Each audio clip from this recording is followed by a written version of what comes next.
Hi, welcome back to the Rod Chappell Show. I'm Rod Chappell and I'm here today with my guest, Representative Jay Barnes. We're going to talk about local issues affected by legislation that occurred in state government. Jay, welcome back to the show. Hey, thanks for having me on. You're welcome. You're welcome.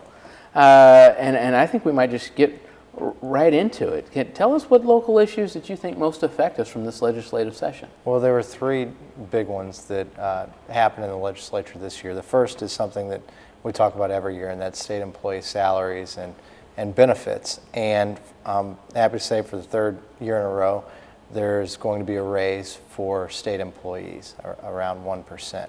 Now, that amount is lower than I would have liked to have seen in the state budget, but I'm not king. A lot of people wouldn't want me to be king. I don't think I'd want to be king either. But 1% is continued progress forward. Again, it's the third straight year. Prior to these last 3 years, I think we had gone 5 years without pay raise at all, which, as most of the viewers are probably well aware, Missouri ranks 50th out of 50 in the country in state employee pay. Right. Those statistics were based on surveys, I believe, from 2010, 2011. Having gone 3 consecutive years with a pay raise, I think we're probably out of the basement now. That's just a guess. Right. Time will tell, but we need to continue making progress forward. It's not just pay raises, though. We talk about state employee benefits, and again, for I think the third consecutive year regarding health insurance, there aren't going to be increased out-of-pocket cost for state employees. And this is particularly a good thing right now as we're seeing increased cost from the Affordable Care Act that hit private businesses, not just in mid-Missouri, but all throughout the state and around the country. So you're seeing employers and employees having health insurance costs everywhere else go up. But in state government, we decided we wanted to make sure that state employees are held harmless from those increases. So we increased the amount of state funding that goes towards state employee health insurance, actually almost an amount equal to the cost of the state employee pay raises, to make sure we're keeping pace with that. And the third thing in relation to those state employees is the reinstitution of deferred compensation matching program from the state of Missouri, which I think is a good thing to help state employees save for their retirement. Absolutely. And does that match just say that if an employee puts in a certain dollar amount or percentage that the employer, the state, is going to match that? That's right. So it gives some incentive for state employees to put a little aside for the future, which I think is a good thing. Now, those are the state employee issues that affect a whole lot of people here in mid-Missouri and Jefferson City, but there's also 2 other big issues that affect people here. Okay. And one is early in January, Governor Nixon called a press conference with Senator Kehoe, myself, Representative Bernstetter, and announced a plan to refurbish and change the purpose of what is now the existing St. Mary's Hospital is when St. Mary's moves across town. And it wasn't easy, but we got $5 million in the budget that will go towards putting some programs from Lincoln in there, I believe probably some state office building, and maybe some programs from Lynn State in that building, because we want to make sure that that building, which is of historical significance, obviously, to Jefferson City and is right in the heart of our city, continues to be occupied and is a part of a vibrant economy. And so I thought that was a great deal for the city of Jefferson. That's great. That is great. The third issue that we're ticking off these local issues that I think are vitally important is funding for construction of a new state hospital, state mental institution in Fulton. There was widespread agreement that the current structure is out of date and it's dangerous for both employees there and for people who are getting treatment there, who sometimes have committed very violent crimes. And state employees there had the highest workers' compensation claims in the entire state of Missouri. there was thoughts that if we continue down this path and don't update that facility, that we would lose federal funding relating to providing mental health services there, which would be a tremendous blow to the state budget. And legislature got the job done and started funding, along with the governor, construction of a new facility there. That's great. That's great for the people here in mid-Missouri. Tell me, and just quickly if you can, these issues that we've talked about, it only took us a few minutes to review them all, but what about the months of work? Are some of these even years in the making? They are all years in the, well, I shouldn't say all of them. Obviously the year-to-year state employee salaries and benefits, that's a year-to-year thing, but it takes months for that budget to work itself through the process. The governor proposes it in January. We don't get done with it until the session's almost finished. St. Mary's came together actually pretty quickly. The Fulton State Mental Hospital is a need that has been recognized for at least 5 years, at least since I've been in the legislature, but well before that. And so a lot of these issues take a long time to get to the finish line, particularly in the issues we just talked about with the Fulton State Hospital. That's really something that's probably been 20 years in the making, and we finally got it to the finish line. Wow, wow. Well, thank you. Thanks for taking the time that is required, not only to talk about the important issues there at the state capitol, but to be knowledgeable about them, all the times you spend reading the bills. And thank you for taking the time to be with us today. That concludes this segment as we've discussed local issues from state government in this past legislative session. Please join us later in our next segment where we'll talk about some of the larger legislative issues, some of the acts that will affect the entire state, if not the region. Thank you.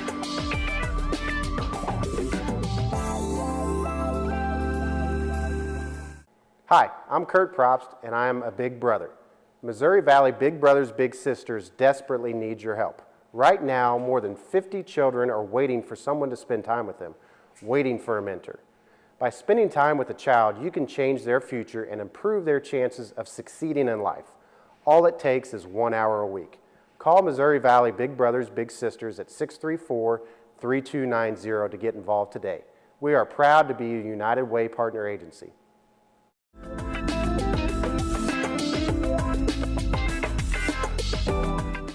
And welcome back.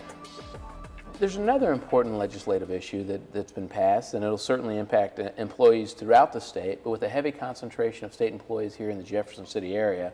Can you tell us about this foster parent state employee bill? Sure. I sponsored a bill. I wanted to make sure that state employees who are foster parents are able to take leave along the same terms that state employees in traditional families are able to take leave, medical leave for their kids, or to go help their children, whether it's in school or you name it.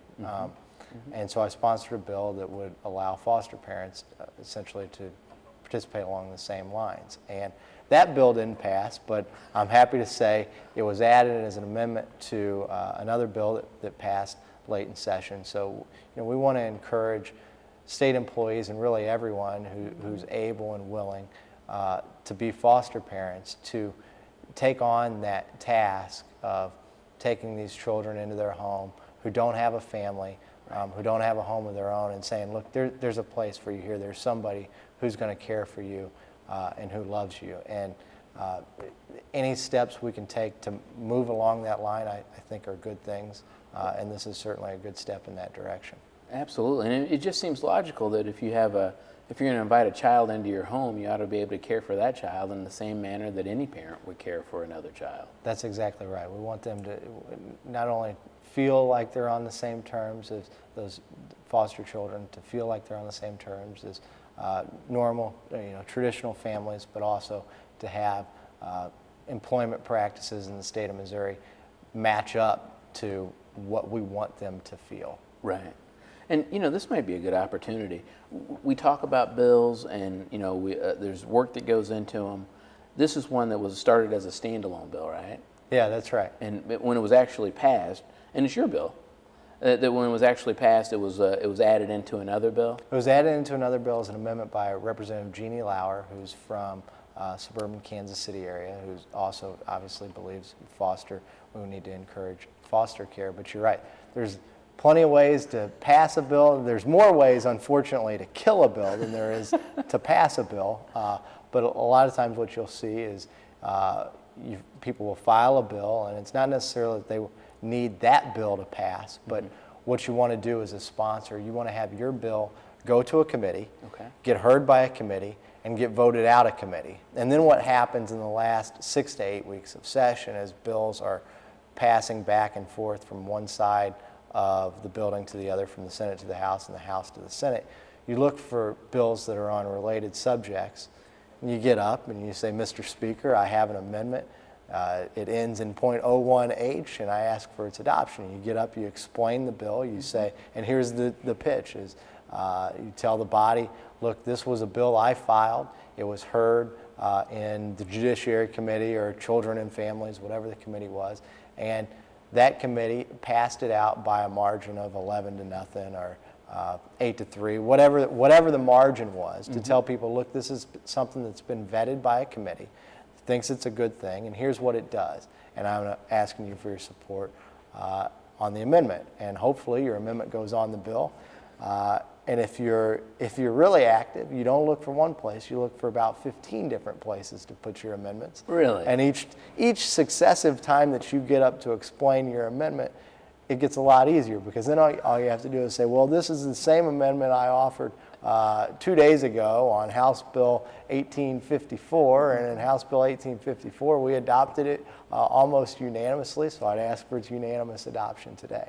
And actually I did that with a bill I think we'll talk about a little later, and passed it into law 3 separate times. So. Wow.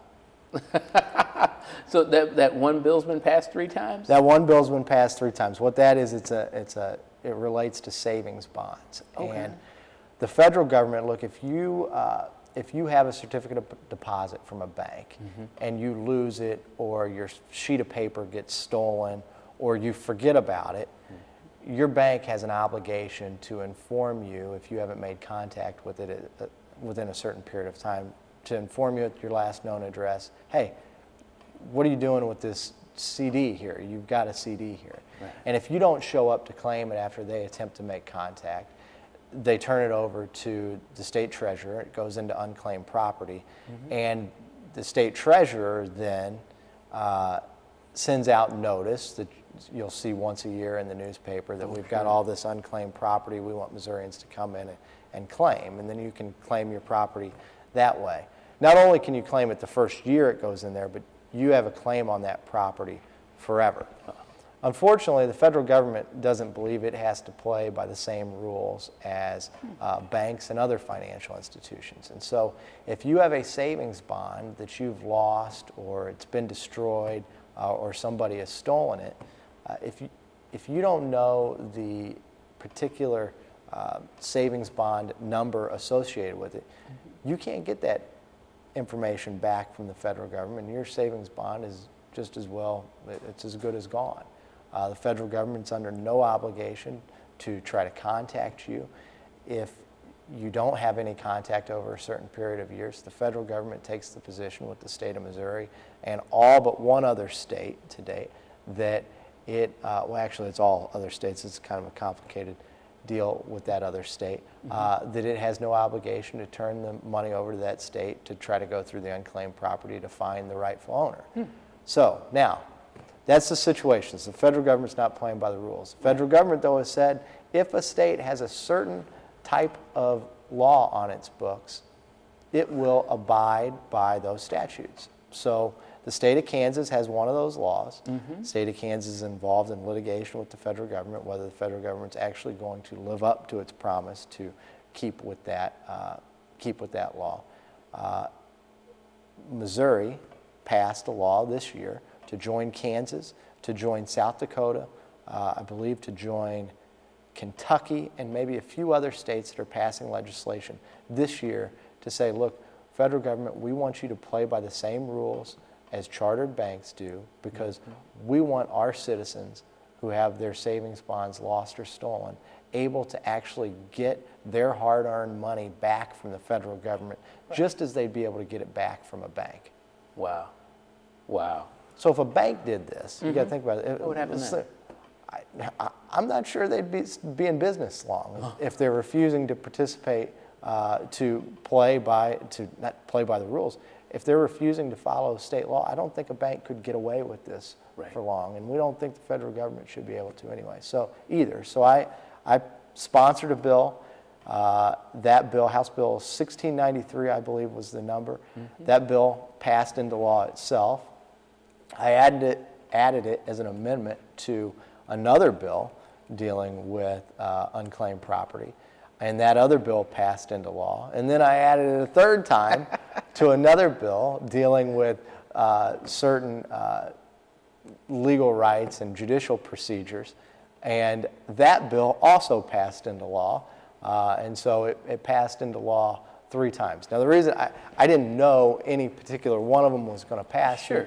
You know, we talked just a second ago about there's a million ways to kill a bill over there in the Capitol. Right. So you never know when your bill is going to get caught up in circumstances that are beyond your control. A bill could go on the calendar on the Senate side and for one reason or another just get missed. I mean, there are a bunch of bills every year that have support of both chambers, don't have anybody willing to filibuster, don't have anybody really powerful trying to kill it, that in the last couple of days of session, as there are other things going on, somehow get lost in the shuffle. Wow. And so you want to hitch a ride to more than one pony in the state legislature if you're trying to pass a bill.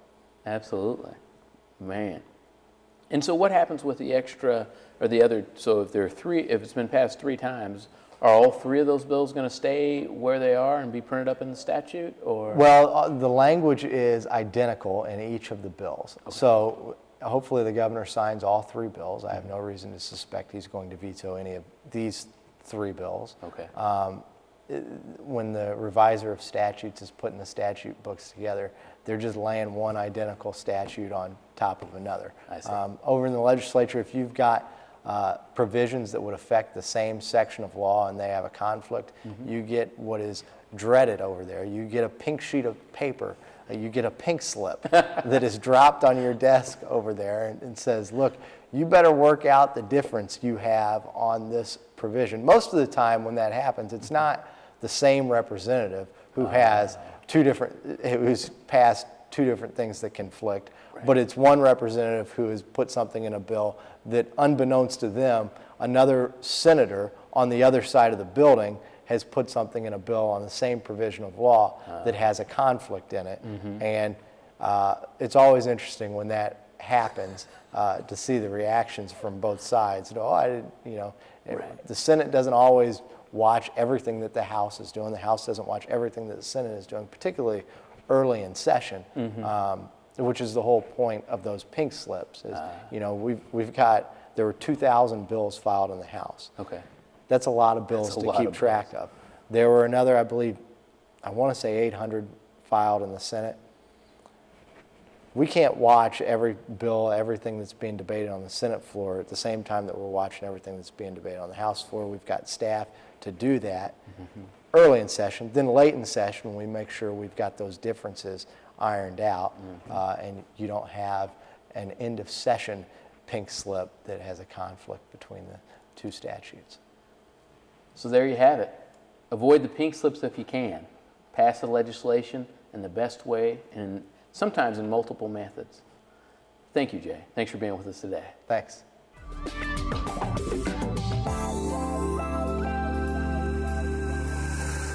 Over 1,000 Central Missouri kids are in foster care.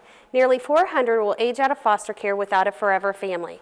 You could be the one to make a difference. I'm Deanna Alonzo, former foster youth and executive director of the Central Missouri Foster Care and Adoption Association. Our organization supports foster and adoptive children and families. We are working to change the statistics for these kids. Be the one who makes a difference. Find out more at ccfosteradopt.com.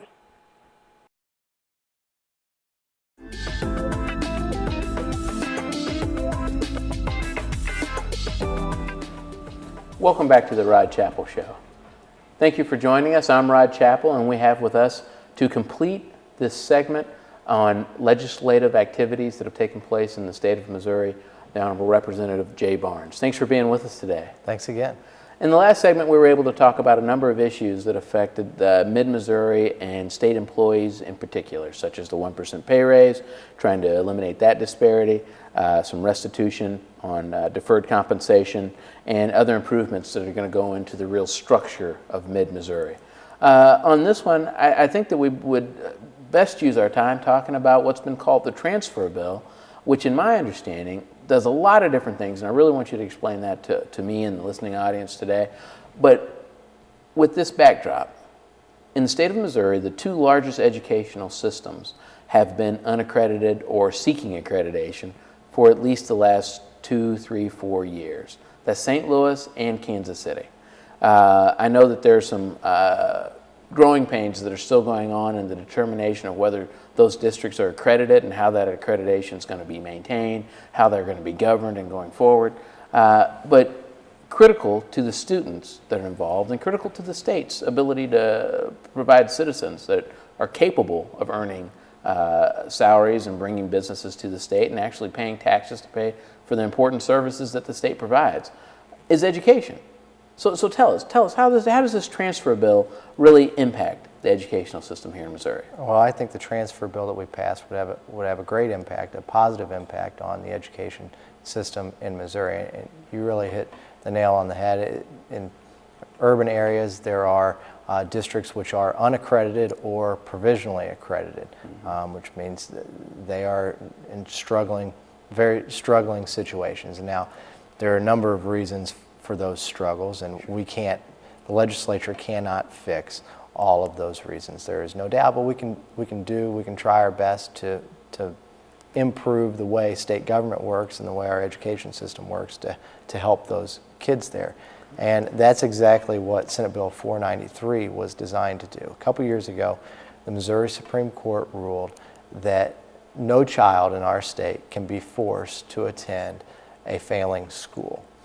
We have a state statute that allows a child in an unaccredited school district to transfer to a neighboring school district or a school district in an adjoining county.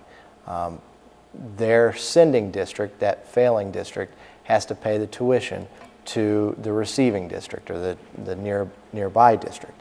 And that's exactly what happened in two cases in the St. Louis area. One was Normandy School District, the other was the Riverview Gardens School District. And what we saw happen last year was a fairly chaotic situation that because of the tuition amounts and because of some of the schools involved, receiving schools involved, put the financial viability of the sending districts at risk. And in addition to the problem with the sending districts, you saw a concern from receiving districts that their claim was they don't have enough classroom space, this is going to be too expensive for us to take in all of these children who want to transfer. So into that process, or into that chaotic realm, the legislature tried to craft a fix. And in my 4 years of the legislature, I have never been prouder of being a member of the legislature as I was when we actually passed a bill regarding the transfer fix.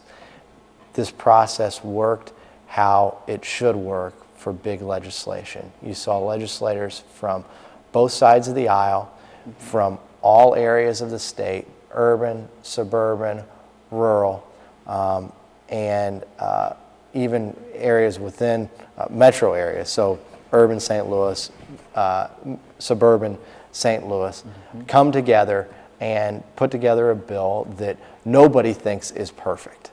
There are things in the bill that I dislike very much. There are other things in the bill that I like that other people dislike very much. But that's the nature of the legislative process. We put together a bill that got 29 votes in the Missouri Senate, passed by a vote of 29-3. A majority of Democrats voted for it. Passed with 91 votes in the House. If you were an odds maker and had laid odds ahead of session, what they were that we'd actually pass a bill on this subject I think you probably would have got 75 or 100 to 1 against doing it. But people put agendas aside, they put personalities and egos aside, and really hammered out a compromise piece of legislation that I think would do a lot of good. And it really, there are two different aims of the bill. Okay, the first is regarding saving the sending districts. We help financially by giving receiving districts incentive to reduce the tuition amounts that they charge back to the sending district. We allow for longer school hours in unaccredited districts. We have provisions in the bill that set up after-school programs and state funding for after-school programs in unaccredited districts. And we have provisions in the bill to use some local money to provide wraparound services, like, for instance, potentially health care. A lot of these would be local decisions, potentially health care for students in those schools. We heard testimony, and I was very involved in Medicaid legislation, about sometimes a student, for example, the teacher might know they need eyeglasses, but for some reason they never get to the doctor to get eyeglasses. Those are the types of wraparound services we're talking about that really are essential in high poverty areas to making sure students can succeed. We also have provisions in the bill that allow the State Board of Education to intervene a little bit sooner in districts that the state board sees are struggling. So before a district gets down to that fully unaccredited status, the state board can come in and say, look, here are the things, the problems you guys are having right now. We think you have to do this in order to turn things around. And we allowed greater flexibility for the state board when they do decide to intervene in failing school districts, so that under current law, they have to take over an entire district if they're going to come in. Under Senate Bill 493, they would no longer have to do that. Instead, they could come in and say, look, you guys are struggling with these 3 or 4 different schools. Let us help you. We're going to take over these 3 or 4 schools. We're going to use best practices to turn those around. That's in relation to the sending districts. Okay. The second major issue involved is, what are the choices that these children are going to have? I think every child has the right to a quality education, and we shouldn't be forcing them to go to unaccredited schools. So the bill sets up a procedure by which they can transfer. First is they can transfer to accredited schools within district, and after that they can transfer to neighboring accredited school districts, or if the voters of the sending district choose, they can transfer to non-parochial or non-religious private schools. If a district is unaccredited for 3 years, that private option becomes automatic, because the thought is this district has been unaccredited for 3 years. It's time to try something new. Okay. Thank you. Thank you. It's such an important topic, and frankly, I think it's one that we'll likely come back and discuss again. I certainly appreciate your insight and willingness to provide that, bringing legal issues from the Capitol to the doorsteps of the citizenry. The Rod Chappell Show. Thanks for being with us today.